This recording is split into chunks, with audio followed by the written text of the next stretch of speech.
socks, socks, lots of socks. Assalamu alaikum wa rahmatullahi wa barakatuhu. Barkamu da wuni, barkamu da saduwa a cikin wannan bidiyon da za mu tattauna akan wasu muhimman code wanda za mu yi amfani da su wurin gano number da aka kira mu da ita wadda take private. Mutum ne ya kira ka da private number, ya za ka gano number shi, wani shi za mu tattauna akai. Amma kafin mu shiga cikin bidiyon, ina so da Allah sai wanda ya shigo sai da na mai subscribe wanda zai kalli wannan bidiyon domin mu amfana gaba ɗaya da ni da shi. Da farko idan muka shigo cikin contact cikin Dell contact din mu, keyboard din mu, za mu danna *30#.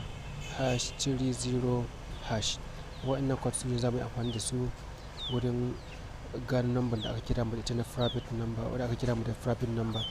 Idan muka danna shi haka za mu kira shi. Idan muka kira zai fito kamar haka: incoming caller ID services ina. Yayin daga wani lokaci zuwa kowane lokaci za su iya baka wannan daman. Ka riga ka shiga kenan, duk wanda ya kira ka da wani number na private za ka iya ganin number. To amma zai iya yiwuwa ya ɗauki lokaci depending on yadda network ya yi delivering din activity din.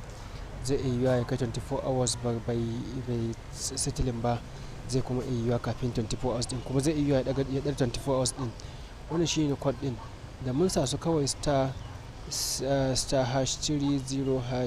Waɗannan su za mu yi amfani da su domin mu gano number da aka kira mu da ita na private. Don haka don Allah sai ku danna mana subscribe a ƙarshen wannan kalan da muka yi domin mu amfana da mu da ku gaba ɗaya. Allah ya sa mu dace.